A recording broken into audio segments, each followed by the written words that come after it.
ಯುದ್ಧದ ಸಮಯದಲ್ಲಿ ಬಿಜೆಪಿ ಸಲ್ಲದ ರಾಜಕಾರಣ ಮಾಡ್ತಾ ಇದೆ.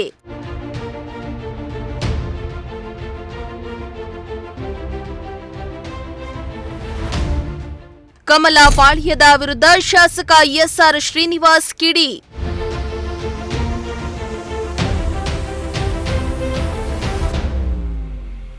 ಕೇಂದ್ರ ಸರ್ಕಾರದ ಆದೇಶದಂತೆ ಪಾಕಿಸ್ತಾನಿ ಪ್ರಜೆಗಳನ್ನು ಹುಡುಕಿ ಕಳುಹಿಸುವ ಕ್ರಮ ರಾಜ್ಯ ಸರ್ಕಾರ ಕೈಗೊಂಡಿದೆ.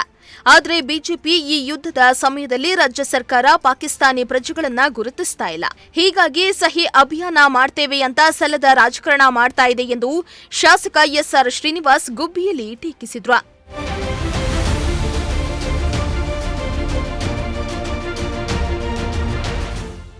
ತಾಲೂಕಿನ ಕಕ್ಕೇನಹಳ್ಳಿ ಗ್ರಾಮದಲ್ಲಿ ಪಂಚಾಯತ್ ರಾಜ್ ಇಲಾಖೆಯ ಒಟ್ಟು 2 ಕೋಟಿ ರೂಪಾಯಿಗಳಲ್ಲಿ 4 ಗ್ರಾಮದ ಸಿಸಿ ರಸ್ತೆ ನಿರ್ಮಾಣಕ್ಕೆ ಗುದ್ದಲಿ ಪೂಜೆಯನ್ನ ನೆರವೇರಿಸಿ ಮಾತನಾಡಿದ ಅವರು, ಪ್ರವಾಸಿಗರನ್ನ ಕೊಂದು ಕ್ರೂರತೆಯನ್ನ ತೋರಿದ ಉಗ್ರರ ಹುಟ್ಟಡಗಿಸುವ ಕೆಲಸ ನಮ್ಮ ಸೇನೆ ಮಾಡ್ತಾ ಇದೆ.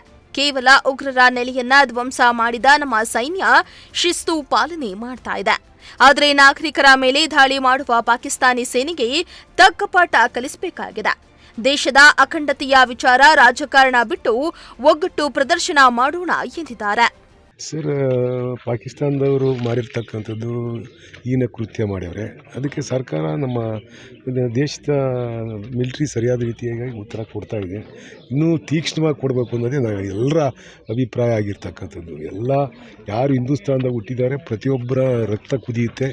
ಇಡೀ ಪಾಕಿಸ್ತಾನವನ್ನು ನಾಶ ಮಾಡಿದರೆ ಅವರು ಭಯೋತ್ಪಾದಕತೆಯಿಂದ ಹೊರಗೆ ಬರೋದವರು. ಅವರಿಗೆ ಬುದ್ಧಿ ಬರಲ್ಲ. ಸರ್ಕಾರ ಏನು ಕೇಂದ್ರ ಸರ್ಕಾರ ಮತ್ತು ನಮ್ಮ ಮಿಲಿಟ್ರಿ ಮಾಡ್ತಾಯಿದೆ ಅದು ಸಮಂಜಸವಾಗಿದೆ. ಇನ್ನೂ ತೀಕ್ಷ್ಣವಾಗಿ ಅವರಿಗೆ ಪ್ರತಿಕ್ರಿಯೆ ಕೊಡಬೇಕು ಅನ್ನೋದೇ ನಮ್ಮೆಲ್ಲರ ಅಭಿಪ್ರಾಯ ಇರ್ತಕ್ಕಂಥದ್ದು. ಅವ್ರು ಹೇಳ್ತಾ ಇರೋದನ್ನ ಯಾವುದೂ ಮಾಡಲ್ಲ. ಅವ್ರಿಗೆ ನಾವು ನೋಡ್ತಾ ಇದ್ದೀವಲ್ಲ, ಒಂದು ವಾರದಿಂದ ಅವ್ರು ಕೊಡ್ತಾ ಇರೋ ಸ್ಟೇಟ್ಮೆಂಟ್ಗಳು, ಅವ್ರ ಮಂತ್ರಿಗಳು ಕೊಡ್ತಾ ಇರ್ತಕ್ಕ ಸ್ಟೇಟ್ಮೆಂಟು, ಅವ್ರ ರಕ್ಷಣಾ ಸಚಿವರು ಕೊಡ್ತಾ ಇರ್ತಕ್ಕಂಥ ಸ್ಟೇಟ್ಮೆಂಟು, ಅವೆಲ್ಲವನ್ನು ನೋಡ್ರಿ ಅವ್ರನ್ನ ಉಳಿಸ್ಕೊಳ್ಳೋಕ್ಕೋಸ್ಕರ, ನಮ್ಮನ್ನು ಭಯ ಬೀಳ್ಸೋಕ್ಕೋಸ್ಕರ ಹೇಳ್ತಾ ಇದ್ದಾರೆ. ಬಿಟ್ಬಿಟ್ರೆ ಅವರು ನಿಖರವಾಗಿ ಯಾವುದೇ ಅಭಿಪ್ರಾಯವನ್ನು ವ್ಯಕ್ತಪಡಿಸ್ತಾ ಇಲ್ಲ. ಅದಕ್ಕೆ ಅವ್ರು ಎದುರಿದ್ದಾರೆ ಅಂತ ಅರ್ಥ. ಈ ನಡುವೆ ಪಾಕಿಸ್ತಾನಿಗಳನ್ನ ದೇಶ ಬಿಟ್ಟು ತೊಲಗಿ ಅಂತೇಳಿ ಕರೆ ಕೊಡ್ತಿದ್ದಾರೆ. ಆದರೆ ಸರ್ಕಾರ ಇಲ್ಲಿವರೆಗೂ ಯಾವುದೇ ರೀತಿ ಸ್ಪಷ್ಟ ನಿಲುವು ತಗೊಂಡಿಲ್ಲ ಅಂತೇಳಿ ಸಹಿ ಅಭಿಯಾನನ ಬಿಜೆಪಿ ಮುಖಂಡರು ಮಾಡ್ತಿದ್ದಾರೆ. ಇದ್ರ ಬಗ್ಗೆ ಬಿಜೆಪಿಯವರು ಎಲ್ಲದ್ರಾಗೂ ರಾಜಕೀಯ ಹುಡುಕ್ತಾರೆ. ಅದೇನು ಅಂತ ಸಮಂಜಸವಾಗಿರ್ತಕ್ಕಂಥ ವಿಚಾರಗಳಲ್ಲ. ಅವ್ರ ಬಗ್ಗೆ ಪ್ರಸ್ತಾಪ ಮಾಡೋದು ಅಲ್ಲ. ಇದು ದೇಶದ ಅಖಂಡತೆಯ ವಿಚಾರ ಆಗಿರ್ತಕ್ಕಂಥದ್ದು. ಅದರಿಂದ ಪ್ರತಿಯೊಬ್ಬ ಭಾರತೀಯನಿಗೂ ಕೂಡ ಇದ್ರ ಬಗ್ಗೆ ಕಾಳಜಿ ಇದೆ. ದೇಶದ ಉಳಿಸ್ಕೊಬೇಕು, ದೇಶಕ್ಕೆ ಆಗಿರ್ತಕ್ಕಂಥ ಭಯೋತ್ಪಾದಕ ಚಟುವಟಿಕೆಯಿಂದ ದೇಶ ರಕ್ಷಣೆ ಮಾಡಬೇಕು ಅಂತಕ್ಕಂಥದ್ದು ಎಲ್ಲರಿಗೂ ಅಭಿಪ್ರಾಯ ಆಗಿದೆ. ಅದರಿಂದ ಅದ್ರ ಬಗ್ಗೆ ಮಾತಾಡಲಿ. ಯಾರು ಬಿಡಿಸಲ್ಲ. ಇದರಲ್ಲಿ ರಾಜಕೀಯ ಮಾಡ್ತಕ್ಕಂಥದ್ದು ಅಷ್ಟೊಂದು ಸಮಂಜಸ ಅಲ್ಲ. ಅದು ಯಾರು ಕೂಡ ಮಾಡಬಾರ್ದು. ದೇಶ ಬಿಟ್ಟು ತೊಲಗಬೇಕಾ ಬೇಡ?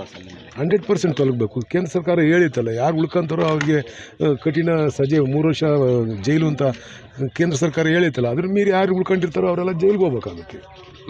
ಇನ್ನು ಈ ಸಂದರ್ಭದಲ್ಲಿ ಪಂಚಾಯತ್ ರಾಜ ಎಡಬ್ಲ್ಯೂ ಚಂದ್ರಶೇಖರ್, ಎಇ ಗೋಪಿನಾಥ್, ಜಿ ಹೊಸಹಳ್ಳಿ ಗ್ರಾಮ ಪಂಚಾಯಿತಿ ಚಿಕ್ಕಮ್ಮ, ಗಂಗಾಮಣಿ, ಮುಖಂಡರಾದ ದೊಡ್ಡಯ್ಯ, ಮಂಜಣ್ಣ ಇನ್ನಿತರರು ಹಾಜರಿದ್ದರು.